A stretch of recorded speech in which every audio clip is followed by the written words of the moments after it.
Common error, तो common error पढ़ना exam के लिए बहुत ज़रूरी है ताकि एग्जाम में जो आपका गलतियाँ करते हैं वो ना करें। तो पहला पॉइंट है interpreting incorrectly that all secant are tangent, मतलब कि आप गलती करते हैं मानकर कि ऑल सेकेंड ये टेंजेंट होते हैं, क्योंकि सभी सेकंड जो है टेंजेंट नहीं होते हैं। टेंजेंट क्या है, सेकंड का एक स्पेशल केस है। सेकंड क्या होता है, इसको 2 पॉइंट पर सर्किल को कट करता है, इसको सेकंड कहते हैं। लेकिन टेंजेंट जो होता है ये सर्किल को केवल एक ही पॉइंट पर कट करता है या फिर टच करते हुए जाता है। तो ये जो टेंजेंट है ये सेकंड का एक स्पेशल केस है, ना कि सारे सेकंड्स टेंजेंट हैं।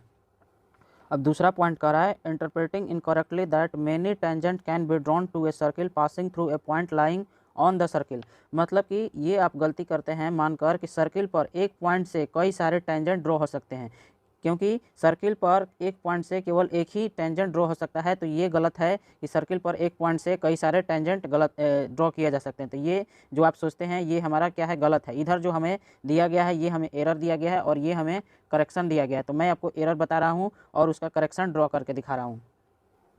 तीसरा पॉइंट कह रहा है distinguishing incorrectly the term inscribed and circumscribed, मतलब इन दोनों के बीच आपको डिफरेंस मतलब कन्फ्यूजन हो जाता है या फिर इनकरेक्ट कर लेते हैं। तो यहाँ पर देखिए ये जो हमारा है सर्किल के अंदर अगर ट्रायंगल रहेगा तो इसको क्या बोलते हैं, इंस्क्राइब्ड। और जब देखिए इन मतलब जो ट्रायंगल है वो अंदर है, और जब सर्कल अंदर रहेगा तो सर्कमस्क्राइब्ड।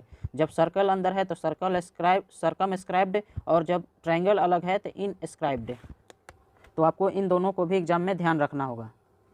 अब चौथा कह रहा है not recognising corresponding part of congruent triangle to find the value of angle, मतलब हम जब दो ट्रायंगल लेते हैं तो हम ये नहीं पता कर पाते हैं कि हम गलत से मान लेते हैं। मान लीजिए कि ये हमारा x है तो इसका करस्पॉन्डिंग पार्ट हमारा ये होना चाहिए, ये नहीं होगा। यही कह रहा है कि हम इनकरेक्ट कर देते हैं, हम मान लेते हैं कि इसका करस्पॉन्डिंग पार्ट ये वाला होगा, तो ये भी गलत है। आपको देखना होगा कि कौन सा करस्पॉन्डिंग पार्ट होगा वही इक्वल होगा।